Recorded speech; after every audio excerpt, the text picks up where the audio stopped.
Karbala and yearn to see Imam Hussein, peace and blessings be upon him, why not send a small message or a dua for us to read here in the holy city of Karbala? Whoever's name you put, whatever dua or small message you have, the Morning Baraka team will pass it on to our team here in Karbala, and we will recite the ziyarah, read the message, and broadcast it on Imam Hussein TV3.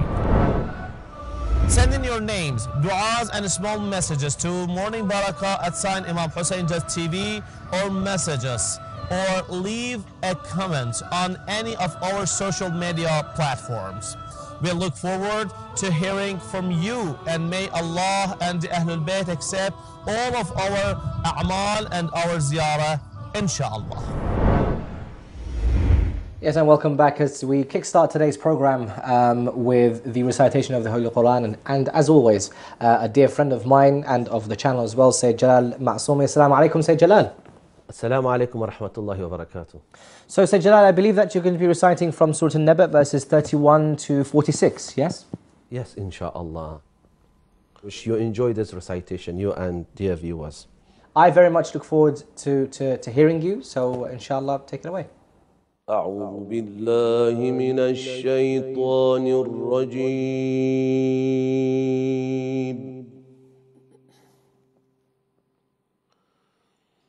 بسم الله الرحمن الرحيم.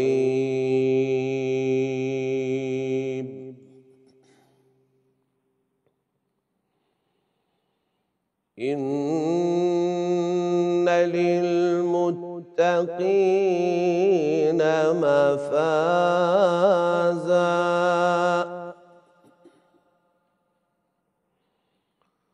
حدائق وأعنابا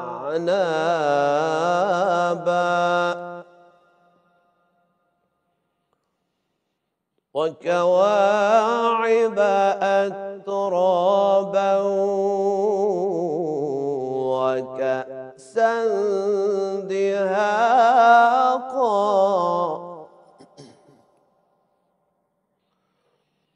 لا يسمعون فيها لغوا ولا كذابا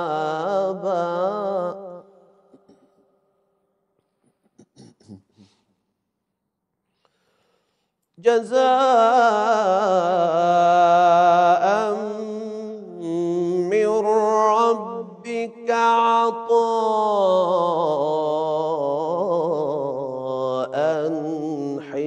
حسابا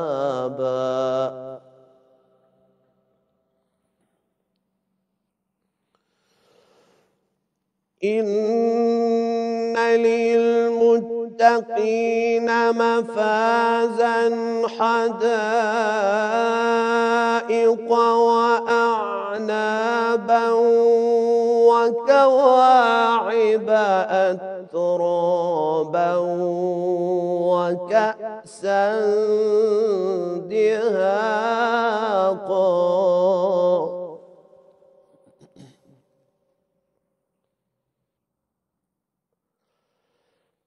لا يسمعون فيها لغوا ولا كذابا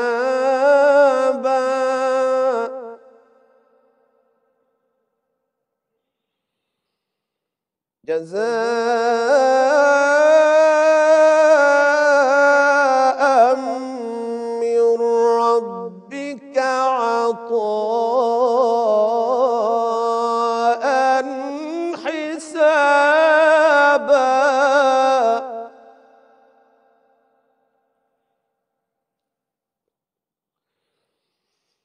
إن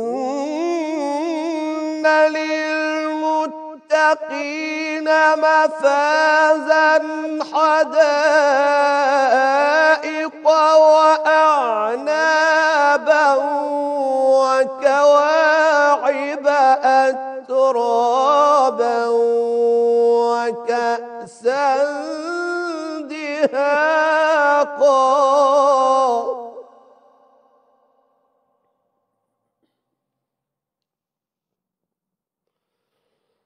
لا يسمعون فيها لغوا ولا كذابا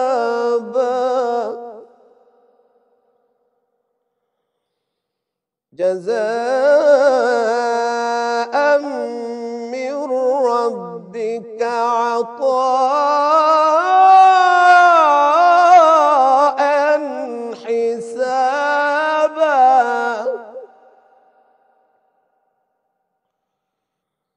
رب السماوات والأرض وما بينهما الرحمن لا يملكون منه خطابا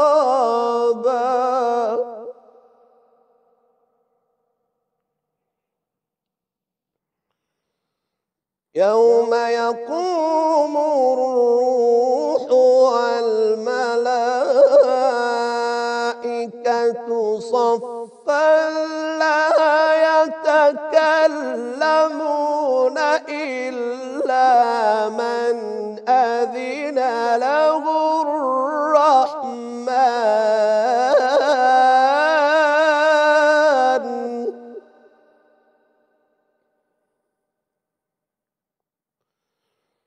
لا يتكلمون إلا من أذن له الرحمن وقال صوابا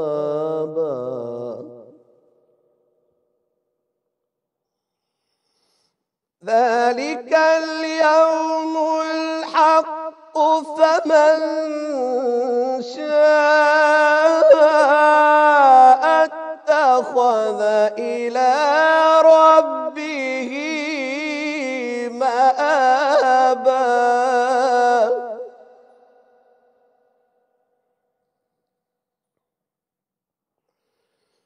إنا أنذرناكم عذابا قريبا يوم ينظر المرء ما قدمت يداه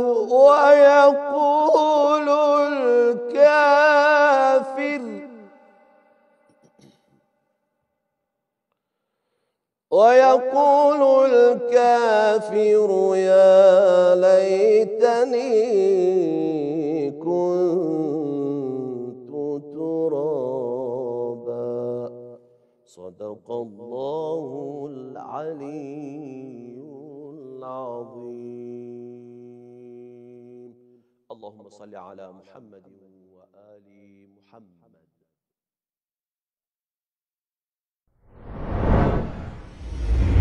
Wow, fantastic, fantastic, beautiful, Sayyid Jalal. Really, really appreciate your time. It's so nice to start off the day. It is. I really do enjoy the mornings with Morning Baraka when we yeah. have such a blessed start. And, Especially when it's the recitation of the Quran. It's really, really great. So I hope the viewers are enjoying it as well. Yeah, so from Quran, we're going to now be focusing on du'as and supplications and how to really speak to Allah subhanahu wa ta'ala, and here to kind of shed light on some of the supplications and the du'as, or even the ziyaras that we don't really know much about, is Ibrahim Al-Ansari. Ibrahim, assalamu alaikum. Alaikum assalam. How are you? Everything okay? Alhamdulillah. How about yourselves? Good, thank you. Thank you for joining us again. Thank you very much for having me once again.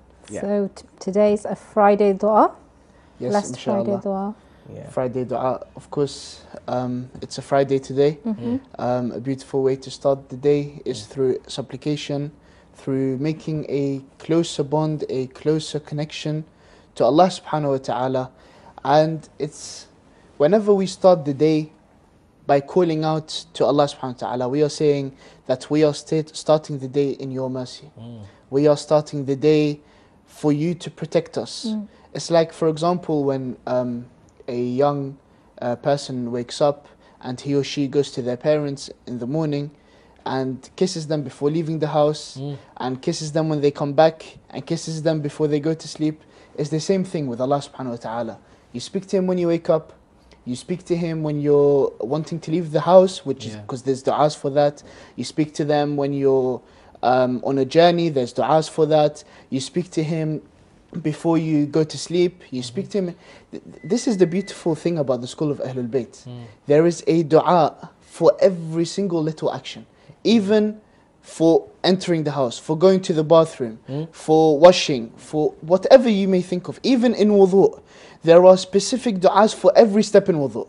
For washing the face, for washing the arms, for wiping the head, for wiping the feet. And every single one of them is just so beautiful because the Imams tend to put the supplication in such a way where they include lessons and show us how to live our life, as well as making sure that there is always a special bond between us and the Creator. And they also show us, don't they, the etiquette of speaking to God. Because I have so many people often saying, well, you know, I just struggle to know how to approach God. This is God.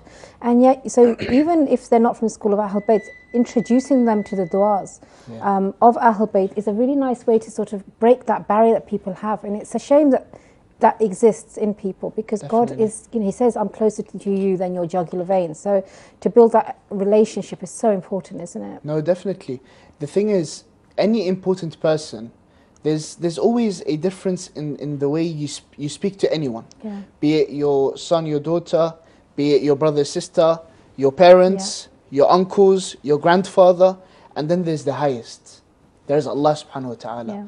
Now when we speak to Him, once there is speaking with respect, and once there is speaking while being taught from the best, there's a difference. Because once I think I am respectful in the way I am speaking, just because this is how I have grown up, for example.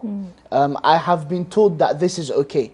As we know, the same way I can speak, for example, in my Arab culture, if I go to a different culture and speak the way I do at home, they might find it rude.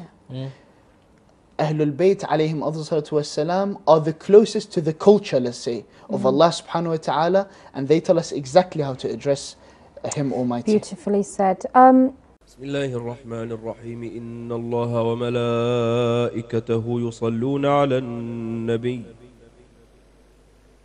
يا أيها الذين آمنوا صلوا عليه وسلموا تسليما اللهم صل على محمد. سبحان الله والحمد لله ولا إله إلا الله والله أكبر ولله الحمد. الله أكبر الله أكبر الله أكبر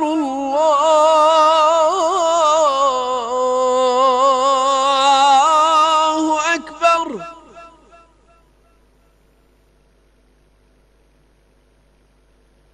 أشهد أن لا إله إلا الله.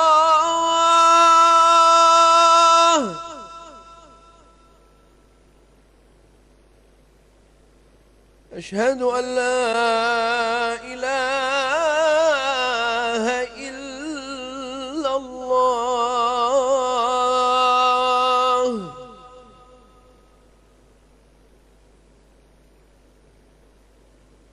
أشهد أن محمد رسول الله.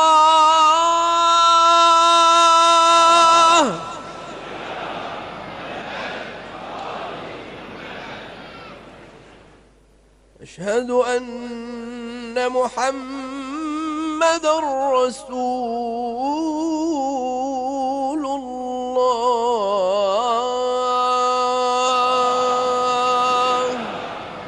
صلى الله عليه وآله وسلم. أشهد أن عليا ولي الله.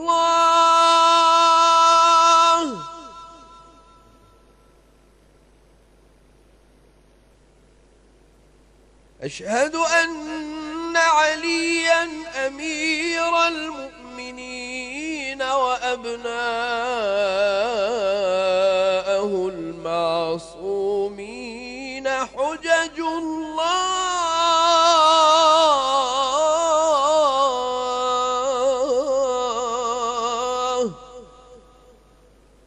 الله عليهم أجمعين. حي على الصلاة،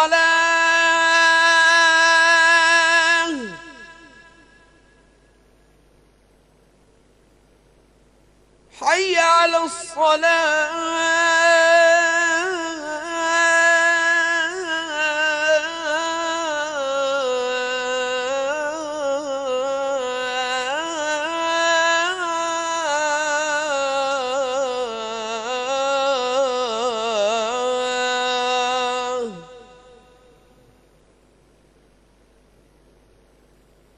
حي على الفلاح،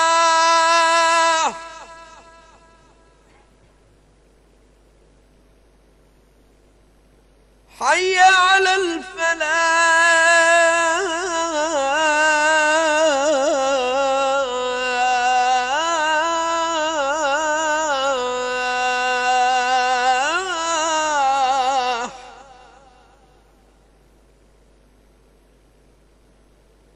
حي على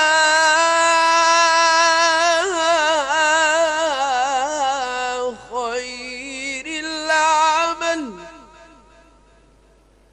حي على خير العمل.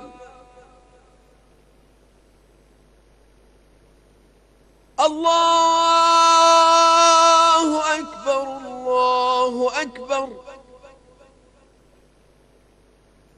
لا إله إلا الله،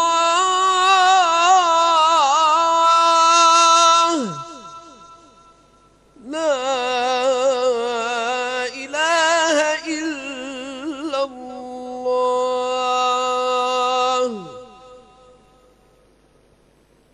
اللهم اغفر للمؤمنين والمؤمنات والمسلمين والمسلمات الأحياء منهم والأموات برحمتك يا أرحم الراحمين. الفاتحة مع الصلوات.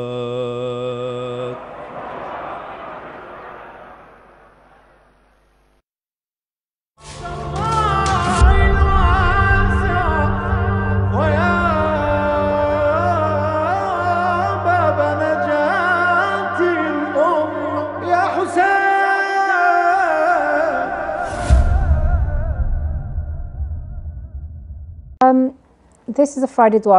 Because it's a Friday, I'd really like you to recite it, and then perhaps we can talk about what it means. And Inshallah, definitely. بسم الله الرحمن الرحيم. اللهم صل على محمد وآل محمد.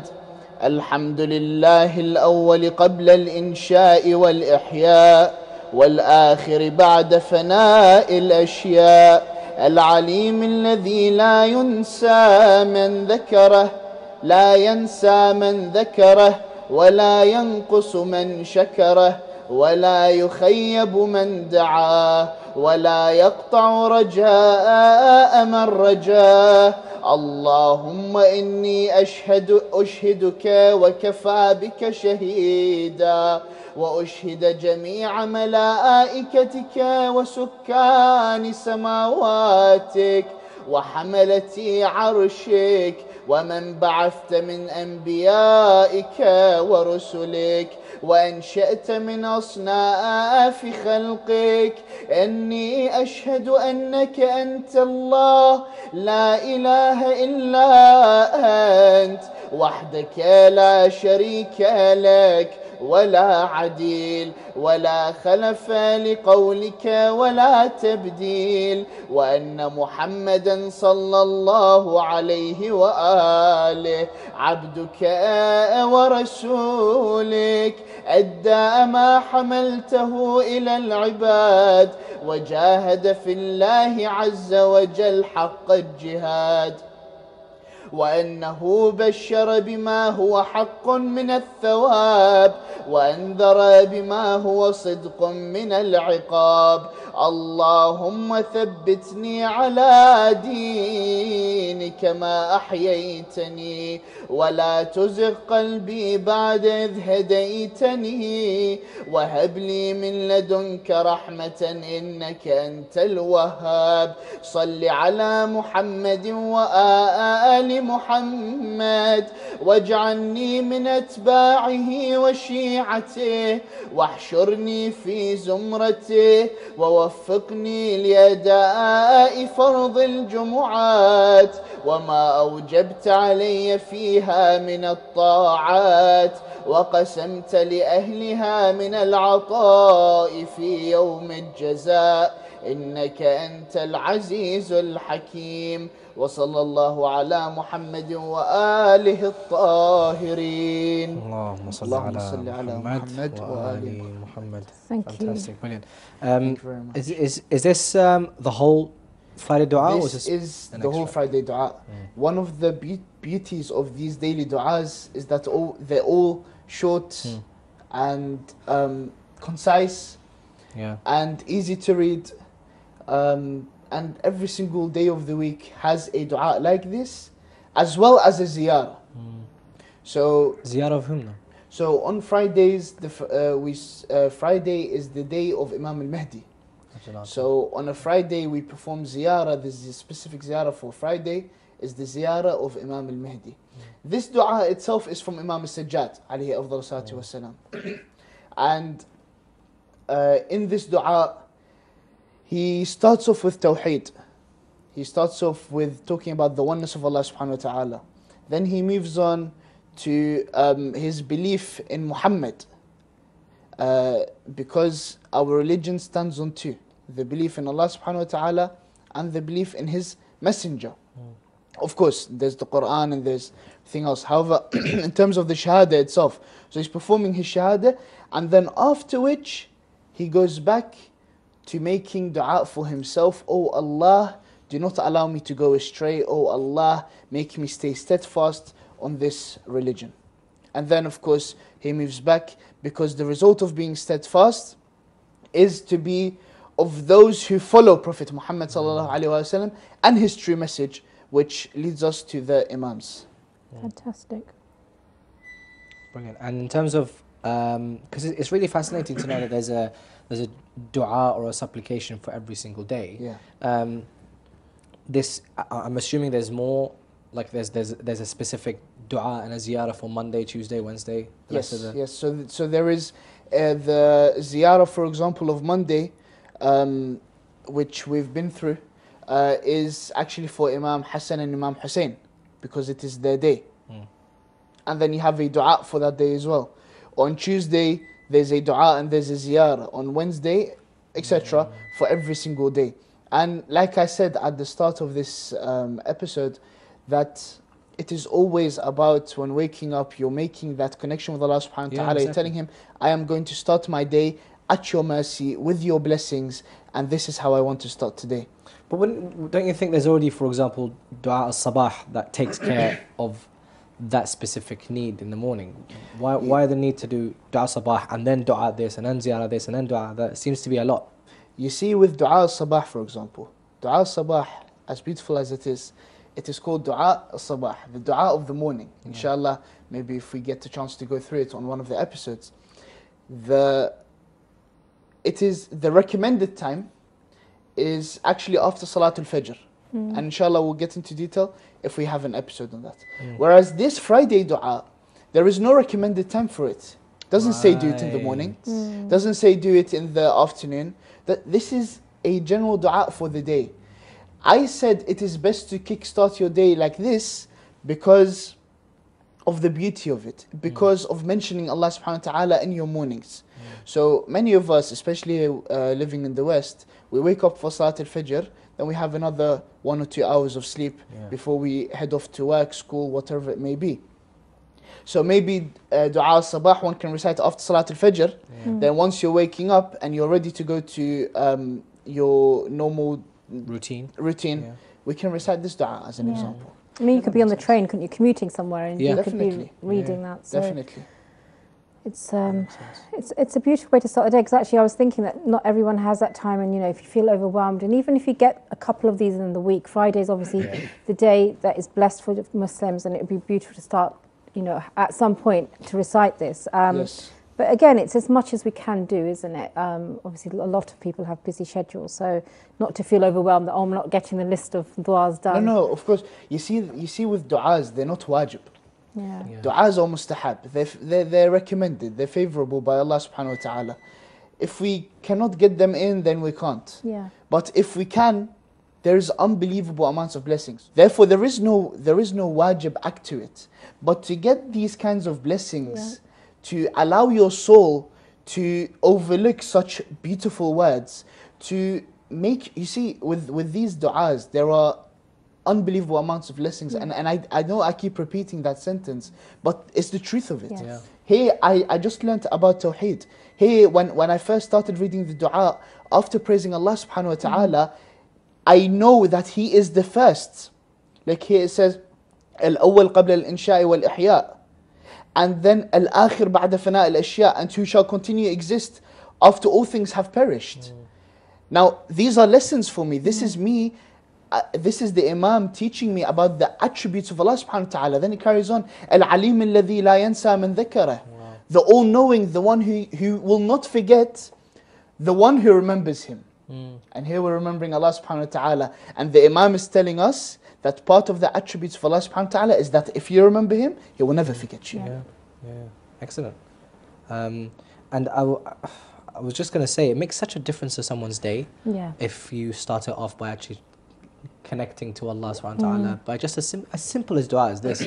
It makes a major difference to the rest of your day. A lot of people, again, you're right, they get so embroiled with the hustle and bustle of the world and the commuting and everything. They're probably watching a series or maybe listening to something or whatever it is on the way to work, or even thinking too much about work. But if you just want to take a step back, it's the morning, it's still dark, especially in the UK. Yeah. It's still dark. You leave the house, I don't know, it depends on what time you guys leave the house. I leave around 7 a.m. So it's still dark. It's about dark at the moment, by isn't it? 7:40, 7:50 the lights out. So depending on, it's even better if you leave at 8 a.m. because the sun is just rising. And to have that special feeling of just reciting a small dua, it makes a massive difference to someone's day. I think it's brilliant. centralizing your thought process, isn't it? To always go about your day remembering God, because it's not that He's absent and only at the times of prayer we think about Allah. It's like you say, even you see the sun, those signs of creation could be metaphors for who you resonate with. Maybe you think of the Imam at that time, that inshallah He's shining His light on our lives, and there's little things that you can really connect to. And obviously this dua it's a beautiful dua, genuinely. To start it's the start of the week, it's the start of the Friday. So having these du'as and always remembering Allah subhanahu wa ta'ala, especially because throughout our day we go through different kinds of trials. Some of them is seeing haram, listening haram, being around haram. Now, so having this constant God consciousness, remembering Allah subhanahu wa ta'ala constantly, that will always help us by refraining our eyesight, our hearing from these haram acts. And that is the best way to get to a word that we call taqwa. And taqwa is the only way that we can get the closest to Allah subhanahu wa ta'ala. As Allah subhanahu wa ta'ala mentions, Inna akramakum indallah atqakum. Beautiful. Thank you so much. I'd love to recap, with your permission, Zahra. I've taken notes. Just to recap. I wouldn't want to deny you. Yeah, all the effort. It's my special moment of the segment. So the dua that you chosen was Friday dua. It's actually called Dua Jum'ah. Yeah, that's it. Yeah. So Dua Yawm al-Jum'ah. Dua Yawm al-Jum'ah. So the dua of Friday. Yeah. Narrated by Imam Sajjad. Yeah. So it first starts off with Tawheed, and then it goes on to him testifying to the oneness of God and that Muhammad is the messenger. His grandfather is the messenger. But then it goes on to praying for himself. So then he asks, what were the words? I know it down. Muhammad. ولا تزغ قلبي بعد إذ هديتني وهب لي من لدنك رحمة إنك أنت الوهاب, for example. So it goes on to praying for himself. And something that you mentioned as a key takeaway, I think, from what you guys were having a discussion about in the beginning of the program, was these are ways to speak to God, but you were saying that this is, speaking to God from the way of the Ahlul Bayt spoke to God, and that's the most perfect way of speaking to God. I think I've brought everything together. I think that's about it. That's about it, right? Yeah. Anything else you wanted to add? No. No? I think we need to move on to our... Brilliant. Ibrahim, thank you so much for your time. Really appreciate it. God bless you on this day, and very much. inshallah, Likewise to both of you. we'll see you next week. Yeah. So after the break, we're going to be joined, or Zahra is going to be joined by Baraka Hussein, who's a psychologist and a counsellor, and it's going to be in the specialist segment, so please stay tuned.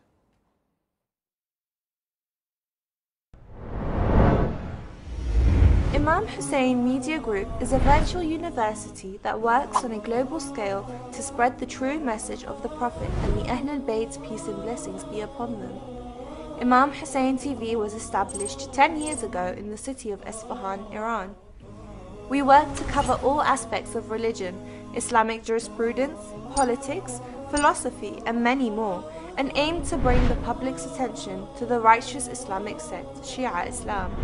Our ultimate goal as a media group is to convey the interpretations of the Holy Quran, as well as the traditions and knowledge of the Holy Prophet and his progeny, may Allah's peace and blessings be upon them.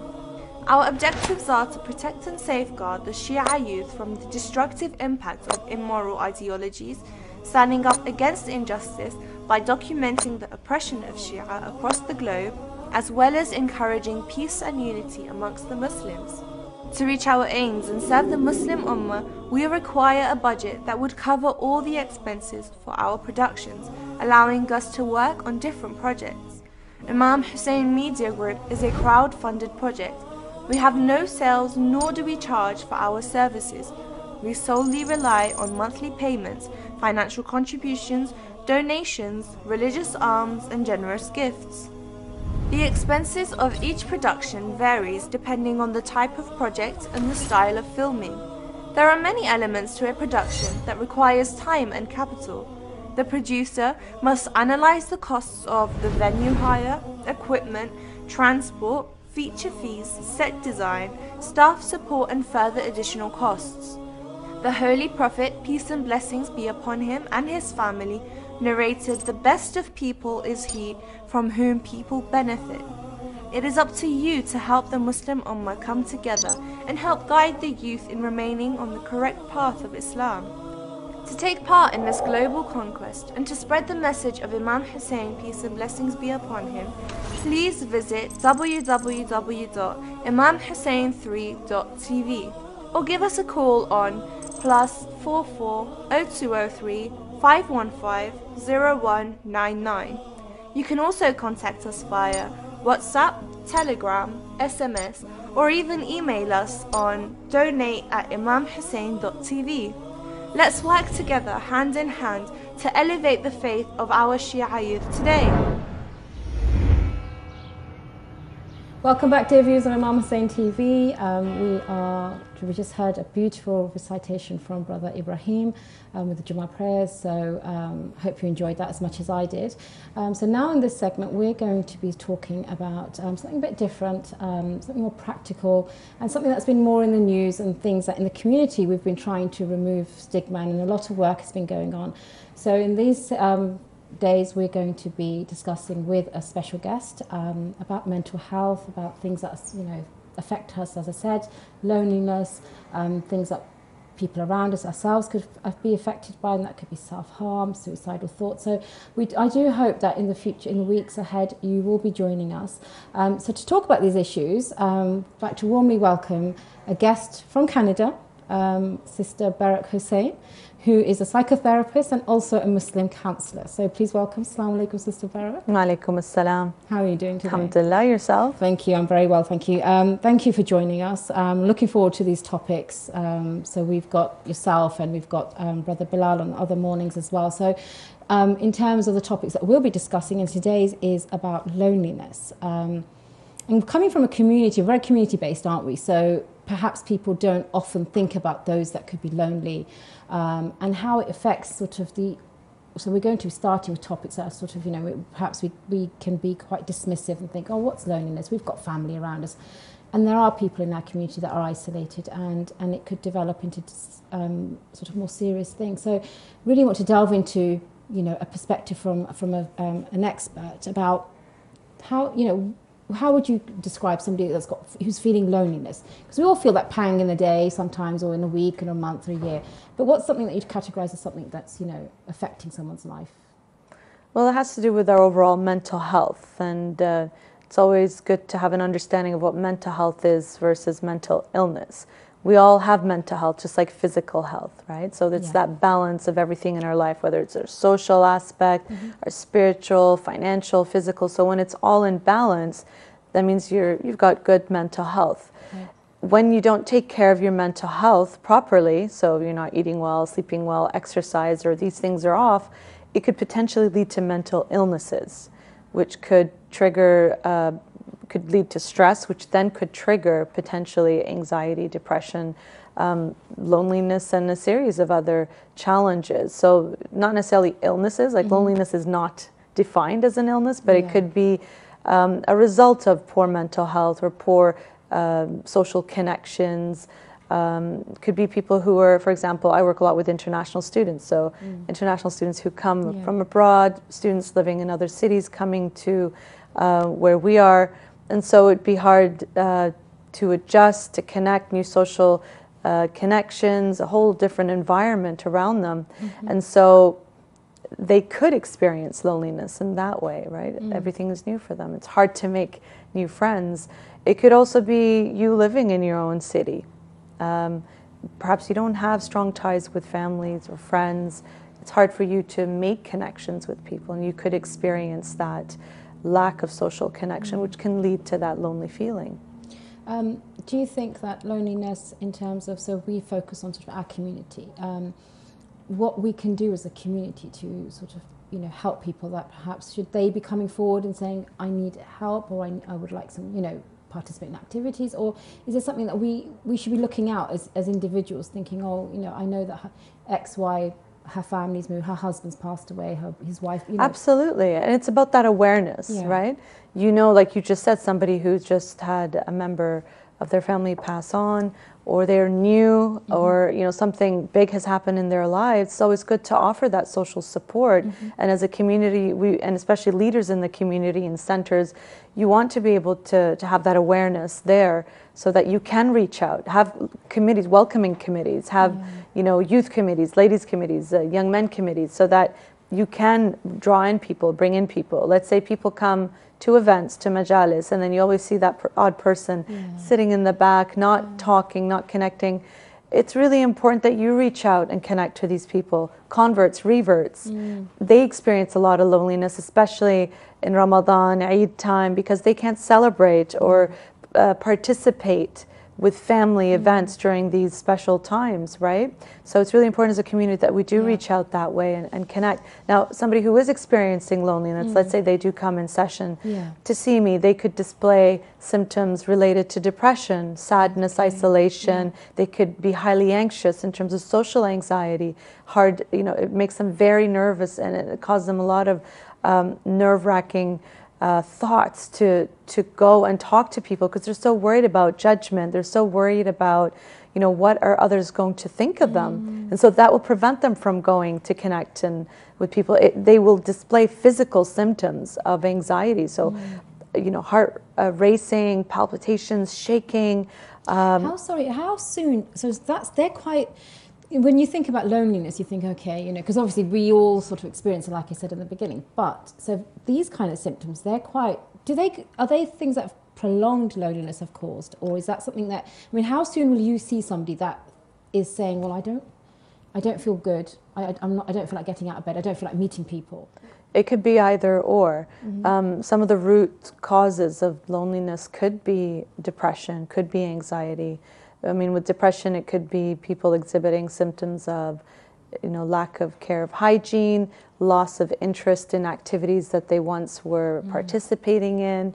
not doing well in school, not attending classes, not going to work, and just withdrawing from people. And so that could be a cause of that, or it could be that loneliness causes depression, right? Because when you are lonely, you're away from and isolated, right? Yeah. So that isolation could lead to that. The flip side is anxiety as well. You could be lonely because of social anxiety.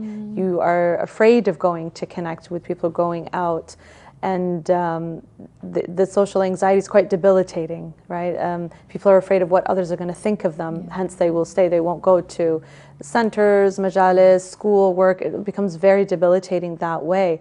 Now, in terms of prolonging, and how soon, I mean, the sooner people get in to come talk to a therapist because they're experiencing, let's say, sadness, or they're experiencing anxiety or loneliness, then we can try and figure out what is the root cause, and then figure out some kind of treatment plan to help. So I've had students come in, especially international students. It becomes really hard for them to engage in a new environment with a new culture, a new language, and expectations of how to make friends, because it's different in different cultures. Absolutely. So these students, we try to have mentorship programs, especially international student services. They would have programs for students to go and get to know the city, where you can go shopping. They'll have different social activities for other international students to connect. So, I mean, most universities would have these types of programs and to help students integrate better and connect and build that social connection. And then we start teaching people how to make friends in a different culture. So this is specific to international students, but in general, the clients I see who experience this is because, let's say, they didn't learn the proper social skills growing up, involved with emotional intelligence per se. So learning how, you know, referring to how you feel and how you respond to others' emotions and whatnot. So that becomes really hard for them to detect, you know, how do I behave? Some you know, clients have autistic tendencies. So that becomes really challenging for them to connect with others because of social challenges there as well. So you basically will meet somebody and then obviously case by case give them that advice, and so it wouldn't be one size fits all. Absolutely deep not. dive. Don't, you know, just no, put yourself out there. Everybody's different. Everybody has their own struggles, and so it really depends on, first of all, where the client is as well. Everyone's got their own pace in terms of where they are in that moment. Some people may not be ready to take on, all right, let's do this plan where you're going to go to a center where there's an event, you're going to go introduce yourself, or go to the organizers. That can be really challenging for somebody. Somebody who's experiencing social anxiety, which is why they're lonely per se. So we go step by step. I usually start off, because I work in a university setting. Well, why don't we take a look at the local Muslim group, or another group or society that is of interest to you, perhaps sports, perhaps video gaming, perhaps fashion, perhaps travel. And so there you are more likely to meet people who have the same interests, which makes it easier for you to connect to somebody if there's the same interest there. It's such a vast topic, because I was just thinking about introverts and extroverts. Yes. And you've got that kind of, and I often read, you know, I'll see things on social media where they say about introverts, and we really don't like to be, you know, it's easier to be an extrovert than an introvert in society, because people are, oh, that person keeps to themselves. But that could be their own comfort zone, right? So that's fine, isn't it, to be an introvert? I mean, introverts can still engage and connect with people. However, how do they draw their energy afterwards is by being alone. Now, there's a difference between being alone and lonely. Because an introvert will rejuvenate through being alone, through having that alone time to stimulate themselves again, whereas extroverts need the social drama, social activity per se, and interaction. That's where they draw their energy from. So there's a huge distinction between loneliness and being alone. For example, you could be in a relationship with somebody, okay, in a marriage, and could be very lonely. Because you don't have any intimacy, physical or emotional, with this person. There's no connection. You don't do things together. Each person's on their phone or on the, you know, watching TV. I've had married friends saying that to me, that, you know, you don't understand what it's like to be in a marriage and you're alone, and thank goodness it's you devastating. don't imagine that, because you think you're married, you know, there's someone always there. But, you know, sorry, I didn't mean to interrupt you. But no, it's not it's at all. interesting that it's quite so relevant in our day to day. And yeah, so what would you say to somebody who's in that situation? Well, I always say go to couples counseling. Okay. Not right away. No. I mean, if that person comes to see me alone, then we look at strategies how to build the relationship, how to reconnect. I mean, if it was an arranged marriage, chances are a little bit more challenging. Let's say if it was a love marriage or you knew this person before. But it really depends case by case. But we try to work on building things of interest, things that you could do together, especially from a religious, spiritual aspect in terms of doing things together, du'as, you know, prayers. I mean, we're literally out of time now. I think we've got about 30 seconds left. Okay. But the interesting thing is that I've always wondered that can you solely connect on tick box of du'as and Quran, because there's a social element to us, isn't there, that you have to get on as human beings, and that is, you know, what do you find amusing, what do you find interesting, you know, and all those things to match up with a person. Perhaps everything isn't in a spouse then, you know, is it our expectation? And I don't know, but they're part of your journey. They may not necessarily be your journey, right? So it all depends how you choose to connect, how you, what you can do to work on yourself. It is about self-development as well. Like you're saying, an introvert would be harder for them, but if they want to do it, there are certain steps. And therapy can also help with that, to find the social skills to work and get yourself out of loneliness. I see a lot of people who come to therapy to talk to someone because they are lonely. For long-term type of counseling, and that can happen. It's so sad because we haven't even touched about elderly people that are lonely, and that's a massive thing. And again, it's these topics, and it's never have enough time to justify sort of, and again, your expertise, and I'm sure there's lots of people who have different scenarios in their life that may be affecting them. But if people wanted to get in touch with you, just for more information, where can they reach you? Through social media. You can try the Muslim Counselor on Instagram and Facebook. Here in London, you have a great resource called the Muslim Youth Helpline. They're also accessible on social media, and they have counselors you can talk to who understand the Muslim culture and the variety of cultures that subcultures that we do have, and they can also provide resources to connect with if people are struggling with a variety of mental health issues. Thank you so much. Well, if, you know, as a female, you may feel that you want to connect to somebody that's, you know, amiable and, you know, approachable, then obviously Sister Baraka Hussein is on social media. It's the Muslim Counselor, so do look her up. Thank you so much. We'll meet you another morning, inshallah, and have a lovely day. You too. And dear viewers, we are now heading to, let me just check, Dr. Yasir Madani, who's going to be talking about the lungs and its function.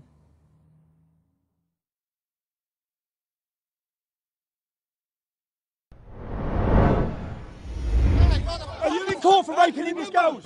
Remember? You're here defending the paedophile. I'm here defending your dad. Women are here defending the paedophile. You're here defending. We don't need a TV channel because we've got mosques. We have Islamic centres that are always open. We have schools teaching Islam. Hijab is part of a school uniform. Islam has come and it's established here in the West. And everyone's happy. They love us, our food, our fashion, our culture. The media is always on our side. We've got plenty of English speakers, plenty of English books, and plenty of places to go and learn in the English language. Let's be real. Let's get active. Be more involved. www.imamhusseinfree.tv.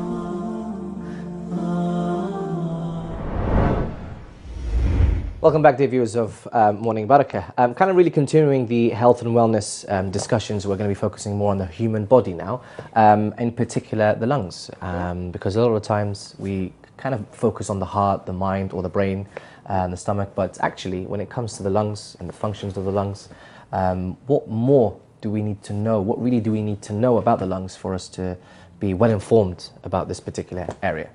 Luckily, we have with us a dear friend of the channel, but also an expert in this field, Dr. Sayyid Yasir Madani. We are very, very grateful to have you on the show. Assalamu alaikum. Alaikum assalam. How's things? You okay? Alhamdulillah. Brilliant. Welcome to the show. Thank you very much. So the theme through this series is going to be focusing on the lungs. Sure. And really, I suppose people don't really, it's, as Ali was saying, we don't really focus on so much. We're always thinking about the heart, the brain. Really from a sort of a basic level for, you know, obviously you're a medic, most of us are, you know, non-clinical. So what's the important functions of the lungs for us to sort of learn from? بسم الله الرحمن الرحيم الحمد لله رب العالمين والصلاة والسلام على سيدنا محمد وآله الطيبين الطاهرين. Thank you very much for inviting me. I hope the viewers find this useful, inshallah, at home. As you said, we don't focus on the lungs as much as we do, for example, the heart and other parts of the body. Perhaps before we talk about the function of the lungs, maybe if we can talk about the anatomy of the lungs a bit, because that will nicely lead on to how the lungs work, which then sets a precedence for the remainder of the episodes, which is about different lung conditions. And once we've understood a bit about how the lungs work and a bit about the anatomy, then hopefully we understand those conditions a bit better. So we have two lungs, and in fact our viewers can see diagram number 1 on the screen. So as the viewers can see, we have two lungs, one on the right and one on the left. The one on the right has 3 lobes, which essentially are three parts. The lung on the left has 2 lobes, or 2 parts. The reason why the left lung is a bit smaller is because we have the heart on that side as well, on the left side. And then there is a tube, which is the windpipe. The medical word for it is the trachea, and that essentially connects our nose and our mouths to the lungs. So you can actually feel your tube going down the throat. So part of the tube is actually outside the lung, and part of it is inside the lung. And you can the tube is supported by cartilages, which keep it strong and upright. And those cartilages are C-shaped. And C-shaped around. Yeah, the almost pipe. like a horseshoe. And you can feel them if you press along the front part of your trachea or your windpipe. Dear viewers, you can feel your You can actually feel your trachea. So and then the trachea divides into 2. So the right main bronchus, the left main bronchus, which are the 2 major airways leading into the lungs, the left and the right. And then those airways, those tubes, if you like, the airways is the technical term, the tubes is the lay term, so we'll use tubes or airways interchangeably. They then get smaller and smaller and lead and divide out to different branches, almost like a tree. So our second diagram will show the tree, the tracheobronchial tree. It starts with the trachea, then it goes to the bronchi, the main bronchi, and the bronchi divide, and then they divide into bronchioles, smaller tubes, and those tubes lead to air sacs. So if we can go back to the first diagram, please. The air sacs are the terminal part of those units. They're called alveoli. So the alveoli is a medical term. The air sac is really important, and we'll come back to that. It really is responsible for the main function of the lung, which will answer your question. What is the main function of the lung? So we'll talk about that in a second. And as you can see, under the lungs is a diaphragm. That is a large muscle which divides the thorax, the chest cavity, from the abdominal cavity. Not only does it divide, but its main function is in respiration as well, in breathing. So we'll talk about that shortly. Now, surrounding the lungs, if we can go to diagram number 3, please, is a thin membrane, a thin lining called the pleura. And the membrane that surrounds the lung is called the visceral pleura. And then inside the rib cage, inside the chest wall, there's another membrane, which is the parietal pleura. When you say membrane, what is it? So a lining, a very thin lining, extremely thin lining.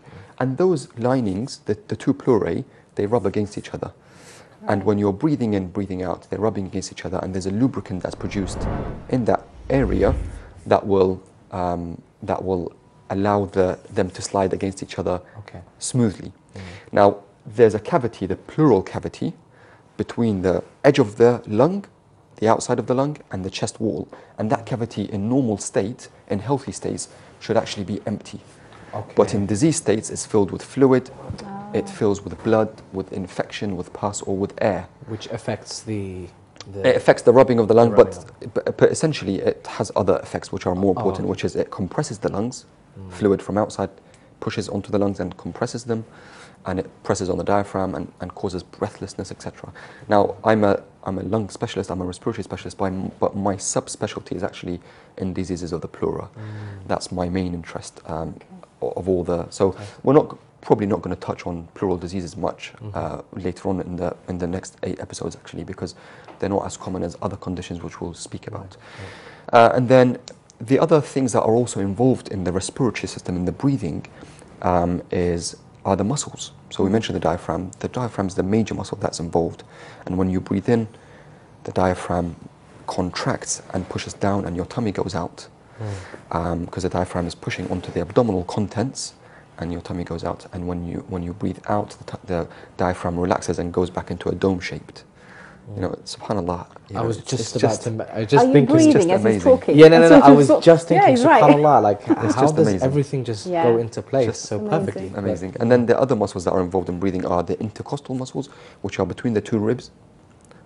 There's muscles, there's external and internal intercostal muscles. They're involved in breathing as well, breathing in, breathing out. And then all of that is controlled by a respiratory center in the brain. So we have our main brain, which is the cerebrum, and then the part that connects the brain to the spinal cord is called the brainstem. And within the brainstem is the breathing center, and that controls our breathing. So actually, our breathing really, we're not normally we're not thinking about it, right? Yeah, we're just breathing in and out, and actually our brain is controlling it. So that's the anatomy. The lungs, you have the tubes, you have the air sacs. There's tissue around the air sacs, which we can touch upon later. You have the pleura, the lining of the lungs, you have the muscles, and you have the brain. And any of that pathway can be affected and can affect the breathing system. And sometimes more than one of those pathways can be affected. Brilliant. And then Fantastic. that's the anatomy. That's the first part done with. It's very fascinating. I hope the viewers are enjoying this. Now, as for the physiology means function of the lungs. The main function of the lung is gas transfer. We're breathing in air from the outside. And within air, what we really are breathing in, what we really want, I should say, is oxygen. 21% of air is actually oxygen. Most of it is not oxygen. Most of it is nitrogen and other things. Wow. And we're breathing in oxygen, and that oxygen goes through the airways, all that tubes that I just described, and it goes through the tubes and it goes into the air sacs. Now, if we can bring up diagram number 5, I think it is. I think number 5 is the air sacs. The air sacs are surrounded by blood vessels. The red things that you can see are tiny, tiny capillaries, blood vessels. Within the blood vessels is blood, and within that is red blood cells. Within that is the hemoglobin. And the hemoglobin has a high affinity for oxygen. So the oxygen diffuses, if you remember from your GCSE. It's all coming back right now. So within the air sac the is a space, oxygen is there, the oxygen diffuses across the thin membrane that surrounds the air sacs and into the blood vessels and into the red blood cells. It's held by hemoglobin, and the blood is pumped through to the heart. And the left side of the heart in particular, where the blood, after the blood has become oxygenated by the lungs, and the left side of the heart is more powerful than the right side, because the left side of the heart actually pumps blood throughout the body. You know, against gravity, you know, to your legs, to your limbs, to your brain. With gravity downstream, and against gravity upstream to the brain. So the left side of the heart receives blood from the lungs after it had become oxygenated. Is there a part of that flow that has more of the blood, the oxygen received? Like, so is it the brain that first gets it? So all of your body requires oxygen, and it's all relative. You know, certain organs probably require a bit more, etc. But all organs have cells and mitochondria and DNA, etc., and they all need oxygen as part of their normal functioning process to produce energy, to produce ATP. And you need the oxygen to produce energy too. And it goes without saying, if you limit the amount of oxygen that you breathe in, or if within these functions, the oxygen is kind of being affected, or it's not going to the relevant parts, that's where you get the kind of the conditions and the diseases and all that. Exactly. So you know, other parts of the body receive less oxygen if your lungs are not working properly. So actually the lungs are very important. Very important. The other function of the lung, well, it's part of the gas transfer. We talked about oxygen. In fact, if I can just digress for a second and just share another piece of really interesting fact. These alveoli, these air sacs, there's 300 million of them in your lung. Wow. 300 million. That's quite amazing. And if you lay these out, all these alveoli, per 2 lungs per person, you lay them out. They're as big as a tennis court. MashaAllah. Sitting in your lung. Wow. Subhanallah. So Allah subhanahu wa ta'ala has created our lungs in such a way, it's so clever, it's so smart, it's mind-boggling, but it's all about surface area. The more surface area you have, the more you enable gas transfer. it's all about surface area. Just And you have. I don't want to digress, but did the Imams ever refer to this? Do you know? Gosh, that's an amazing question. Because we always hear about the Imams like referring to scientific facts, and they have these you know, miracles that they talk about, and then 1,400 years later, everything is just kind of being revealed. Did they kind of relate to this specific part, maybe the lung or the body, or even? So there is a book that the name escapes me at the moment. Imam Ja'far Sadiq alayhi salam. As you know, Imam Ja'far Sadiq lived in a time which he was much more open and conducive for him to spread the science of Ahlul Bayt alayhim salam, because it was the time where the Umayyad Caliphate was falling and the Abbas Khalifa hadn't yet started. So he had a window of opportunity, and he taught many scholars. As you know, he taught many of the big scholars from the Sunni school of thought. And there's, I think, I may be wrong, I hope people don't quote me on this, but Hadith Mufaddal, I think is the name of the book, which is out there, actually can be downloaded from online. And that talks about some amazing facts about the human body. But a lot of the students of Imam Ja'far Sadiq later on went to become either physicians or scientists or chemists. Again, the name of a particular person who was a chemist escapes me. So I can't remember specific hadith about the lungs though, but there are things. And there are, of course, Tabb al-A'imma, Tabb al-Rasul. There are things that where the Ahlul Bayt and the Holy Prophet ﷺ have spoken about health from a medical point of view. So that's the function, the gas transfer. The other thing is, when all that blood is used around the body produces a waste gas, which is carbon dioxide, CO2. Again, it's on the diagram that the viewers can see. The CO2 travels from the rest of the body in the blood vessels into the lungs, into the air sacs, and we breathe it out. Okay? And this happens in every single breath that we take. Yeah, every breath we take in and breath we breathe out. That's the major function of the lung. The second function of the lung is protection. Actually, if you think about it, we are exposed to so many things in the environment. I was just about to say, because you mentioned... We breathe everything. Yeah, because you mentioned 21% of the air is oxygen. Yeah. And technically that's how much that's what we need, is the oxygen. What about the rest of the... Yeah. So the rest of the air that we breathe in is fine, but it's all the added stuff, the pollution, the particulate matter, which is tiny little things. All the noxious substances, smoke, dusts, whatever. And there's a group of lung disorders which we describe as occupational lung diseases, which are caused by environmental factors, either organic dusts, so farmers, for example. And these are organic dusts, or inorganic dusts, such as people that work in industrial environments with chemicals or fumes or dusts. And they are exposed to these dusts. For example, asbestos is one of them. We have a lot of them in the UK and the Western world, not so much in the Eastern world, really. But if 9/11, for example, those firefighters that went to 9/11 to rescue people, and especially those that after it had collapsed, they were exposed to so many dusts.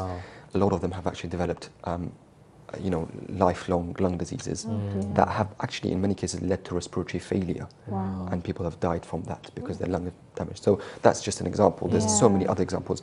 Other examples are in wars where people have used uranium and other nuclear weapons and biological weapons, and people have breathed in those chemicals, and that's caused damage to the lungs. So the lung protects us against these things, and the way it does that, again, this is amazing. I think we have another diagram for the viewers, diagram number 6, which will show the lining of the lung inside the tubes. In the lining of the lungs, there's hairs called cilia. And within the lining of the lungs normally produce, in healthy states, produce mucus. And that mucus traps these things that we breathe in that are not healthy to our body. And then the cilia wafted up. They're hairs that beat like that. They waft up that mucus and it comes all the way up to the throat, and we swallow it without knowing. All right. So rather than it remaining in the lungs and causing damage. Okay, but then if we swallow it, where does it go then? So it's not harmful to our stomachs, but it's harmful to our lungs, a lot of these things. So it's amazing. That's amazing. We're nearly towards the end. So as a lung specialist, what was it that drew you towards this sort of this area? Are you still as excited about it when you sort of work in your... So I remember being a medical student actually. One of my first placements, my first medical placement as a third year medical student. The third year is when we start our clinical,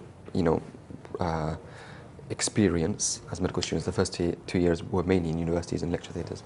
I remember doing a respiratory rotation, and that's when I started becoming interested in it. I think what drove me to it was the diversity of diseases. Right. The acuity versus the chronicity of the conditions. There are some conditions which are very acute, like infections, which we'll talk about, acute asthma, and other things which called acute respiratory failure. And as a respiratory specialist, you can go in there and potentially make a difference to someone's life and save someone's life. Whereas you have some people who have chronic conditions, and a lot of those conditions are irreversible. They cause chronic respiratory failure, and you just support them, those patients, to live with it.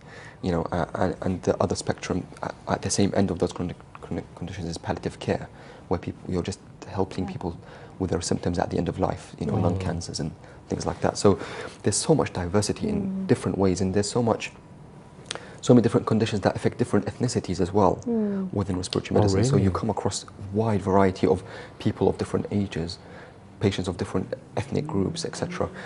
And the other thing that drives me to it is the practical procedures. I like to do things with my hands, so there's a lot of opportunity for practical procedures within respiratory medicine, where again you can make a difference to people's lives in terms of symptoms and diagnosis and management of their symptoms. It's amazing. So we've been told you've done quite a bit of work in Iraq for charity and things. So inshallah in the future episodes, we'd love to catch up and see what you've done and hear about it. I think that's all we've got time. But actually, just one question. You mentioned about the 2 lungs we have. Can we survive on one?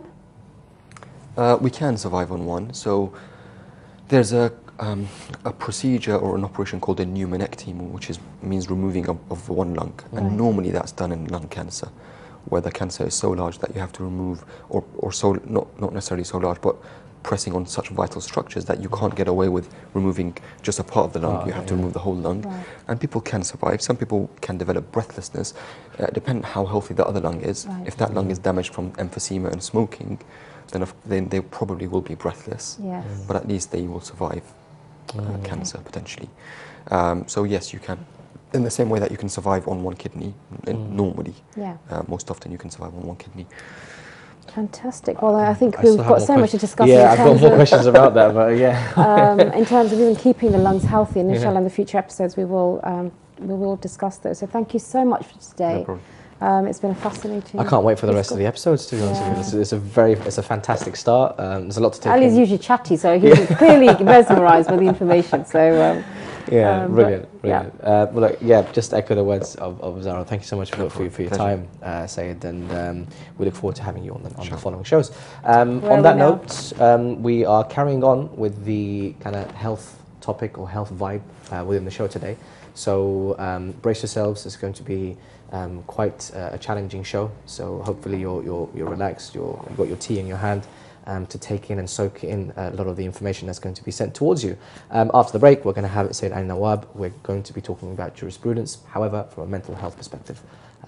So join us after the break.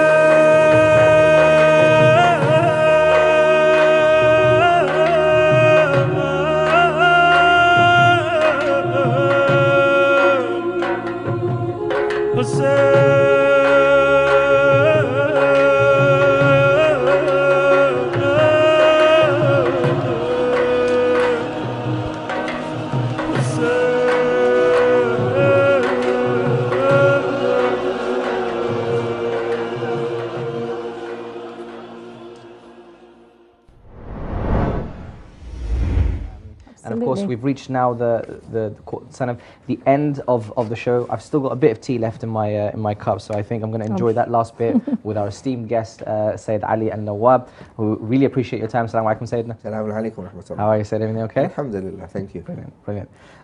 So yeah, this is the first time that we're honoured to have Sayyid Ali on the show. Honor is mine. For the remainder of the episode, so we very much look forward to, again, this last part of the show is to really wind down and look at different random miscellaneous topics within Islam that aren't really covered as much, and to really get a jurisprudential view of this.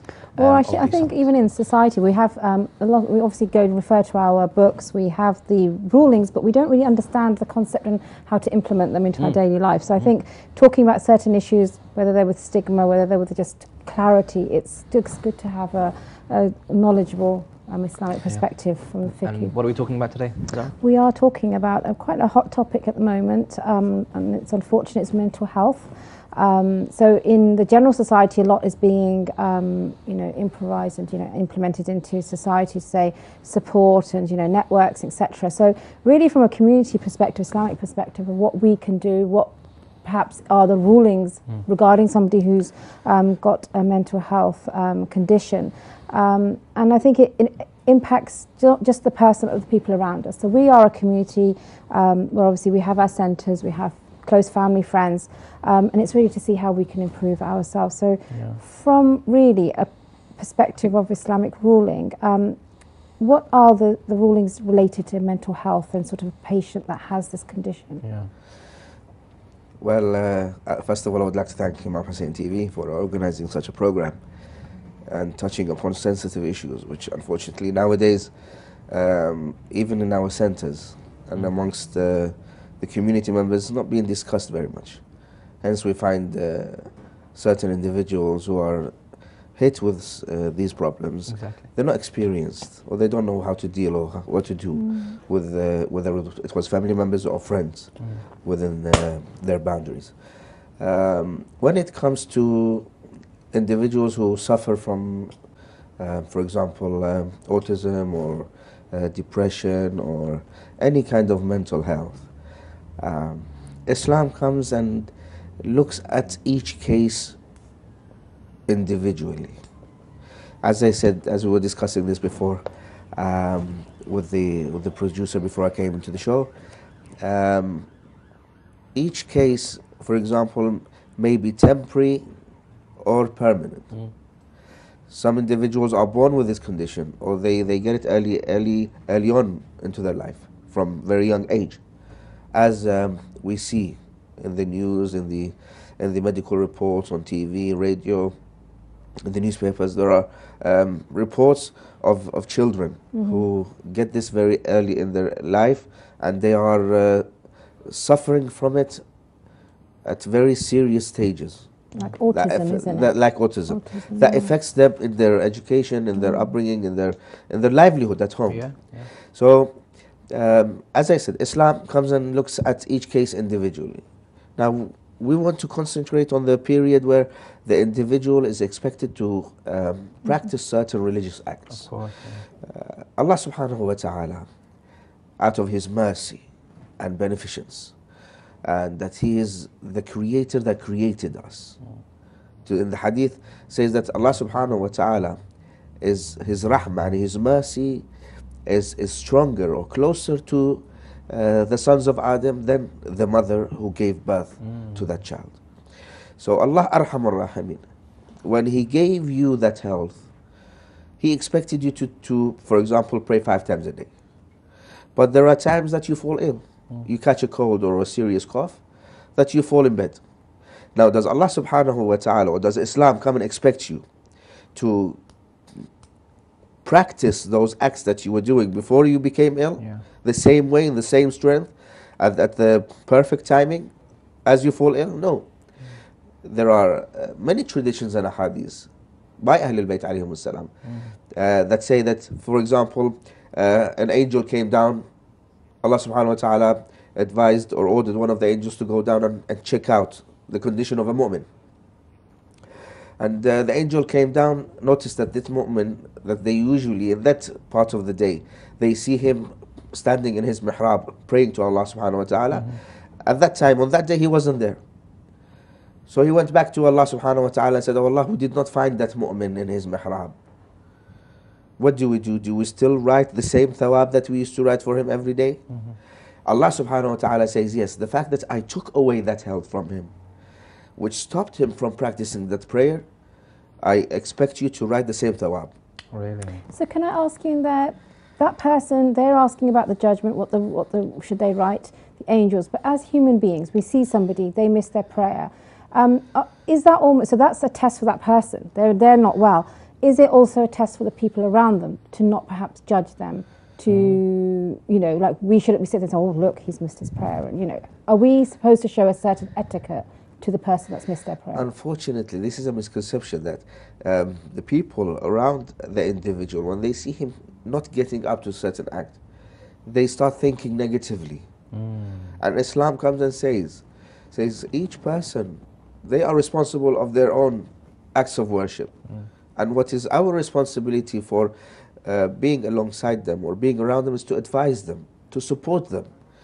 Even for parents, it is said that if they have children at home, they should advise them and support them. For example, for Salat al-Subh or in the afternoon prayers, they should come and advise them and support them. And advise them that if you get up to this act, Allah subhanahu wa ta'ala will reward you. They should keep some reward. But no way, even normal situations, regardless of that person suffering from a mental or a physical disorder, they should not be looked upon negatively. They should be supported very calmly, very nicely, in a nice way. If we come to a conclusion that this person psychologically and physically is not able to commit that act, we should just leave it there. And we should not push them. The beautiful thing is that, you know, as you mentioned in the beginning, is that in the community these things are happening. Naturally, it's happening around the world. You know, like you're saying, autism. It's, you know, they're saying there's a link to childhood vaccinations, whether or not it is. These are issues that, you know, a lot of people it doesn't happen to us. It may happen to someone we know. But the blessing and the positive aspect is that there is a community here to support people. And often in the wider society, people are very lonely and they often don't have that support. So we really do need to utilize that, don't we? So from a community perspective, how would you say we should be doing more, perhaps? Yes. You did touch upon, for example, the centres being or should be doing events to highlight these issues. Yeah, in recent near history, we see the younger generation, because the elder generation, they're stuck to, or they concentrate upon just organizing normal, traditional events and programs. But it comes down to the younger generation. Why? Because they grew up in these kind of environments. For example, if they go to school, if they go to colleges and universities, at the workplace, they discuss with their friends and colleagues these situations. So they are more aware. They follow the news, they read the newspapers, they are more aware of these situations. So we see them organizing such events. They should be encouraged. We call upon all the community centers and all the mosques and the Islamic centers to organize more of these events, and we're not saying they should cancel out all the traditional lectures and sermons and eulogies, no, but at least once or twice a month, because the community comes to this community center because they are seeing that they are benefiting from this place. And unfortunately, there are community members who are still afraid, or they are shy to come out and ask and speak about these situations. So it lies upon the community leaders and the community centers to organize and invite in specialists and doctors to actually discuss and put clues on how to combat these kind of issues. And also, you know, it could be that there could be a mother who's suffering with a child, a spouse. You know, there's so many scenarios in family life that actually maybe a sort of the centre having a support network and saying, you know, come in, drop in, have a cup of tea, come and talk about your problems. Often we could be isolated in the home looking after this child, and you know, or you know, whoever it is in the family. That, I mean, I've got a friend, her son's, you know, he went to law, studied law, graduated, and then was diagnosed with schizophrenia at 22, and that's it. You know, he's now in his 30s, and to see what she's gone through, but that support is not there because the understanding isn't there. So, you know, we can only say certain things as friends, or but it would be nice to have a sort of community to... Just further, you know, following on from that point you even mentioned as well, sometimes a bit the community members are a bit shy to speak up about these issues because they feel like, as you mentioned previously, like they're afflicted with this because of their lack of faith. And because the elders who are uneducated in this situation, they feel like because the person is missing salah, or the person is, for example, committing acts that are just out of the norm, they feel like, oh, this is because he's not close to Allah subhanahu wa ta'ala, or he's not close to the Ahlul Bayt, and therefore when it comes to the community members, they don't want to highlight this issue because they feel like it's a like their like upbringing. Lack of faith. No, it's the parents' upbringing which has caused them to be like that, and therefore they don't speak about it. That's, by the way, in situations where it's not an extreme. For example, we know if you go to the mosque and someone's sitting there, like, and you clearly see there's a mental health issue. But there are other ones where you mentioned there are small little signals. So, is there anything within the books that can possibly list, or do you know any that could list a list of like signals to indicate that, you know, there could be something wrong here mentally rather than it's a faith issue? Of course, the Ahlul Bayt alayhum salam, and generally the books of Ahkam, which I advise the dear viewers, the brothers and sisters, to at least sit down every now and then and go through the Islamic books of jurisprudence, because they can pick up certain points that will help them. And nowadays we see the books of Ahkam is not just the opinion of the alim or the marji. They tend to, as I know and have read, they tend to put in some ayat and riwayat to help the person understand why this alim or this scholar has decided that this should be in such a way. There are cases where Allah subhanahu wa ta'ala, through the wise words of the Prophet and Ahlul Bayt alayhum salam, has revealed to us that a person that starts feeling a bit tired, unwell, they should not force themselves to pray to Allah subhanahu wa ta'ala or do that certain act the same way they were doing in a normal time. There's a riwayah from one of the Imams alayhim salam, is that if you see yourself emotionally, physically, spiritually down, just pray your prayer and go. Sometimes you pray your prayer, you do tasbihat of Fatima Zahra alayhi salam, you recite dua, you recite ziyarat ashura, you recite another supplication from books of dua, you sit down and speak to Allah subhanahu wa ta'ala, do munajat. But the day that you see you're unwell or spiritually you're down, maybe something had happened that affected your level of spirituality, just leave it there. Pray your prayers. Maybe do tasbihat al-Zahra, pray to Allah that He helps you in your day, and then just go. But the day or the time that you feel, no, I am able to do extra, then do it. Because if you do, if you're feeling down and you do certain acts and you pressure yourself, it's the ruh, it's the spirit, it's the soul. It will feel tired. The spirit also, the soul also feels tired sometimes. So you should not force the soul upon certain acts. Interesting. And Allah subhanahu wa ta'ala, in another riwayah, because we're discussing how people look down negatively on individuals who are suffering from certain illnesses, that the mu'min will come on the day of judgment and they will be given a certain high reward. And he or she will know that I have not committed any acts of good or good deeds in my lifetime for me to deserve this amount of thawab, of good deeds. They will be told that because you fell ill for a week or a month or a good part of your life, Allah subhanahu wa ta'ala had decided that you deserve that deed. So that mu'min there and then on the day of judgment would wish that, oh Allah, if I was ill from the beginning until the end of my life, for the thawab that they will get. So here this is, if I can finish this, is that it's encouraging. We should encourage the speakers, the lecturers in the centers and the ulama.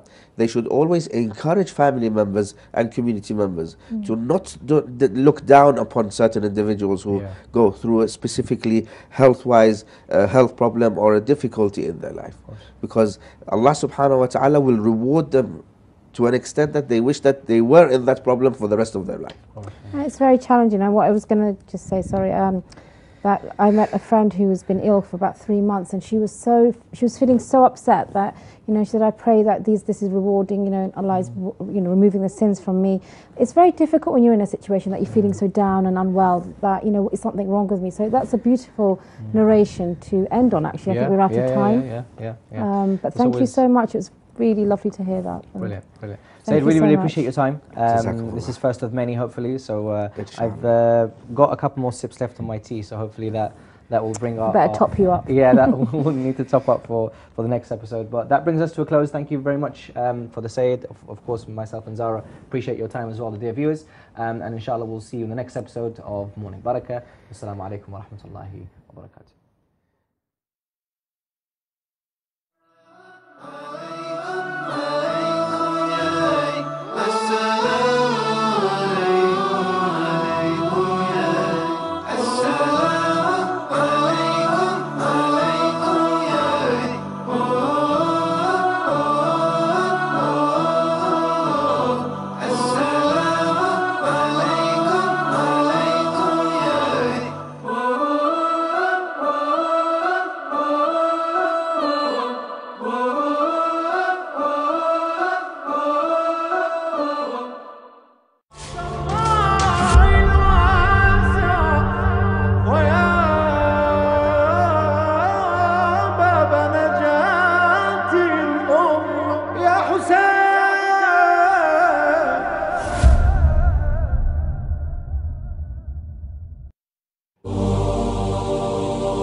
أعوذ بالله من الشيطان الرجيم بسم الله الرحمن الرحيم والصلاة والسلام على أشرف الأنبياء والمرسلين حبيب إله العالمين أبي القاسم المصطفى محمد وعلى آل بيته الطيبين الطاهرين الذين أذهب عنهم الرجس وطهرهم تطهيرا واللعن الدائم الأبدي السرمدي على أعدائهم أجمعين من الآن إلى قيام يوم الدين آمين رب العالمين.